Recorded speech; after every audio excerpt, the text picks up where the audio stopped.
Okay, we'll continue. Of course, there are atheists of various categories who do not believe in a creator, but that is due to a poor fund of knowledge. The modern scientist, for example, has created space satellites, and by some arrangement or other, these satellites are thrown into outer space to fly for some time at the control of the scientist who is far away. Similarly, all the universes with innumerable stars and planets are controlled by the intelligence of the personality of Godhead. The idea is that it is not at all unreasonable to say that there is a supreme intelligent being who is controlling the movement of the stars and planets and universes via a remote control, which even modern human beings are doing. uh, we are able to utilize our own technology, and if we can control our satellites through uh, human intervention and through creation of various computing mechanisms, and ensure via remote control that satellites move within specified orbits, why can there not be a supreme intelligence? This is not at all unreasonable. In Vedic literatures, it is said that the absolute truth, the personality of Godhead, is the chief amongst all living personalities. Where is this stated? Here we find Nityo Nityanam Chetanaschetanaam Eko Bahunam Yo Vidadhati Kaman Tam Pithagam Yenu Pashyanti Dhiras Tesham Shanti Shashwati Netaresham. Kathopanishad 2213. Among all the eternal conscious beings, there is one who supplies the needs of everyone else. The wise souls who worship him in his abode attain everlasting peace. Others cannot. So, notice this statement that amongst eternal conscious beings, uh, there is one who supplies the needs of everyone else.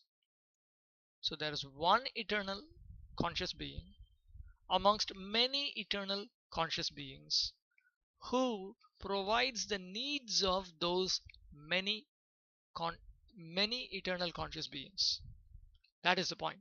And this is stated in the Katha Upanishad, which belongs to uh, the Krishna Yajurveda, the Taittiriya Samhita. So this is what Prabhupada is referring to here, that the absolute truth personality of Godhead is the chief among all living personalities.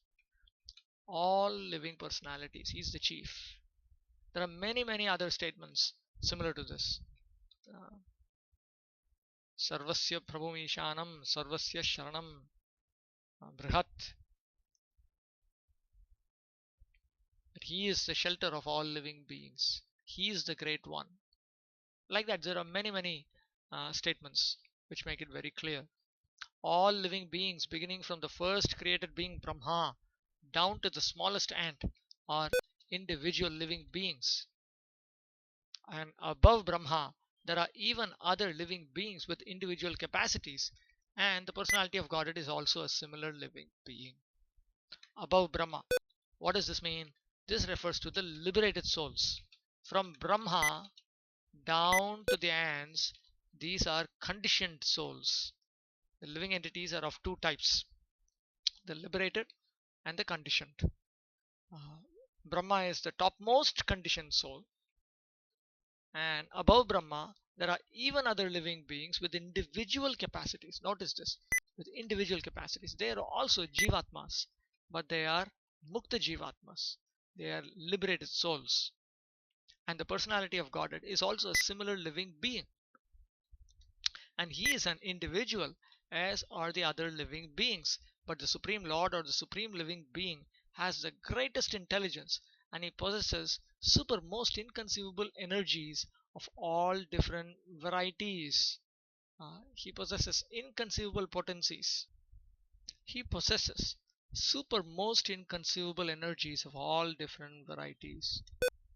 Here is a statement we find quoted in Chaitanya Charitamrita Madhya 1365 purport.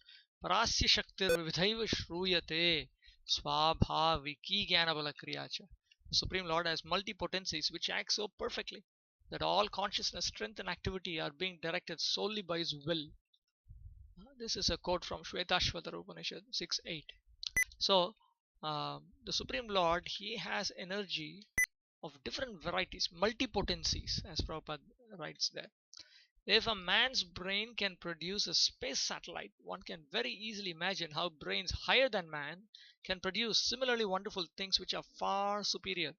The reasonable person will easily accept this argument, but there are stubborn atheists who would never agree.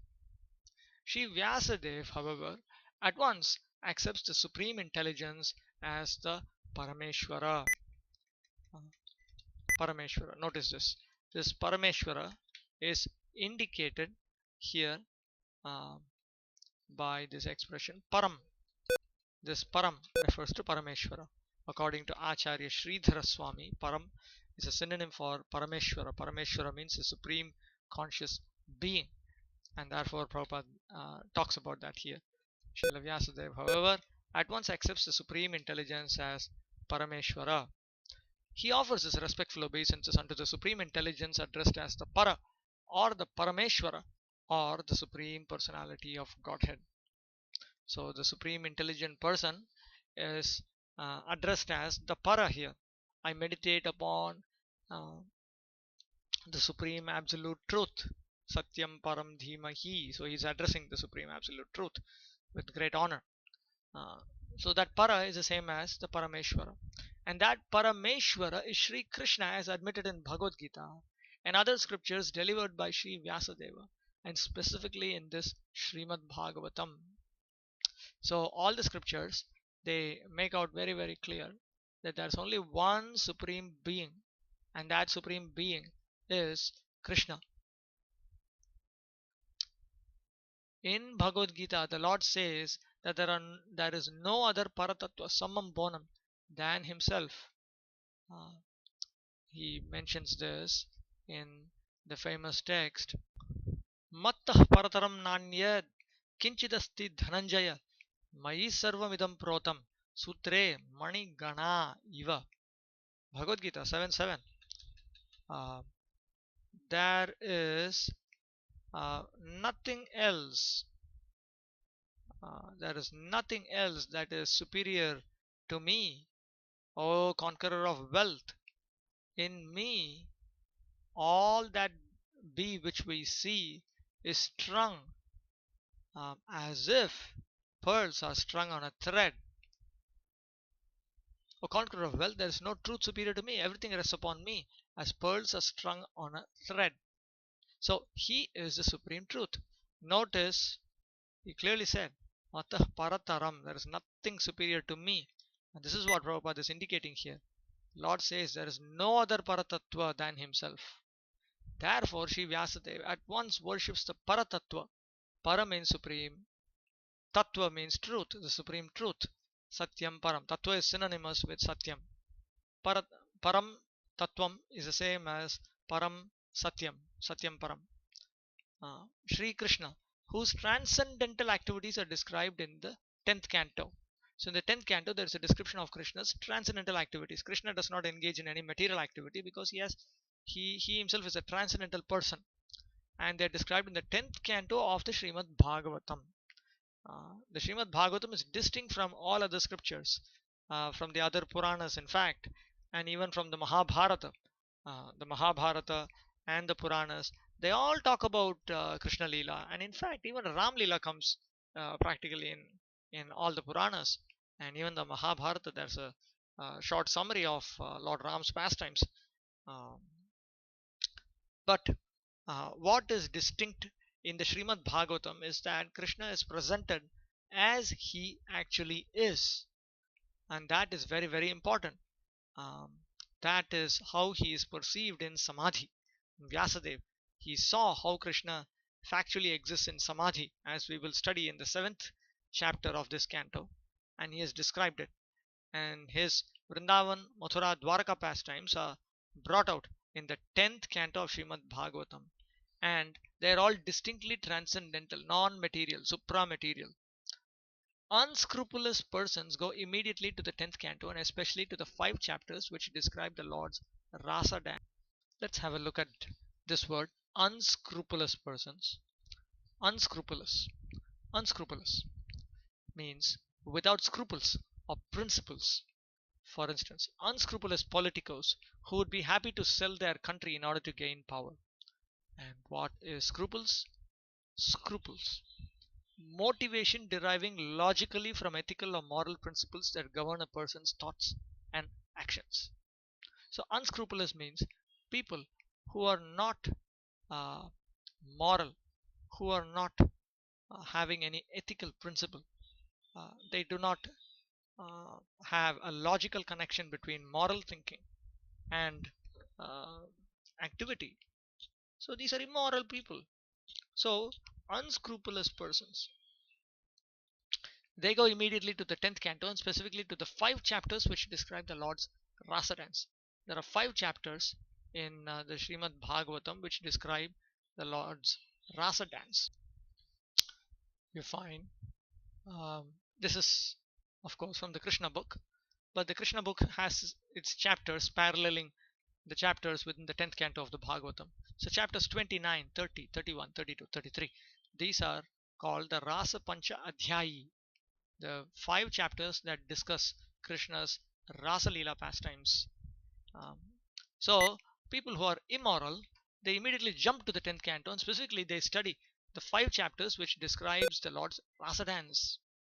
This portion of the Srimad Bhagavatam is the most confidential part of this great literature.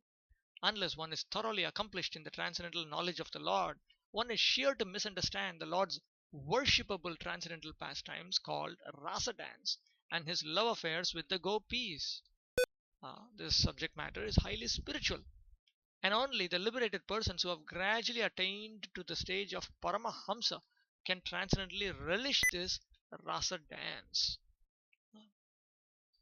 If one wants to understand Krishna's nature, then he has to follow the formula set up by Krishna in Bhagavad Gita 18.55.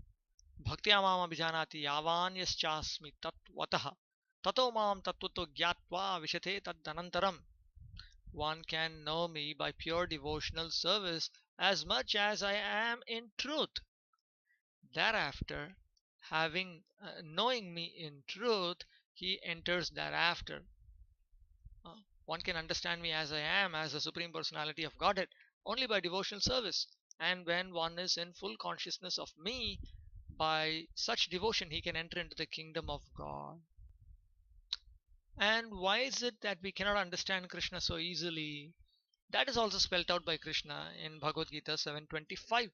Naham prakasha sarvasya yogamaya samavrita mudhoyam nabhijanati loko mam ajam avyayam. Uh, Nor am I manifest to everyone because I am covered by my internal potency. So these foolish people, they cannot understand me who am unborn and inexhaustible. I am never manifest to the foolish and unintelligent. For them, I am covered by my internal potency, and therefore they do not know that I am unborn and infallible. And why people can't understand Krishna clearly is stated here, 7:13. Tribhir gunamayair bhavair ebhis sarvamidam jagat mohitam nabhijanati mamebhyah paramavyayam. Um, by all these states of being consisting of the 3 gunas, 3 modes of material nature, all of this entire universe is deluded, and as such, this world does not know me clearly, who am above these, because I am the supreme and inexhaustible. Uh, Deluded by the 3 modes, goodness, passion, and ignorance, the whole world does not know me, who am above the modes and inexhaustible. So, therefore, naturally, we cannot understand Krishna. And even if we were to be placed in front of Krishna, we will still not be able to understand it unless he chooses to allow himself to be understood. We cannot understand him.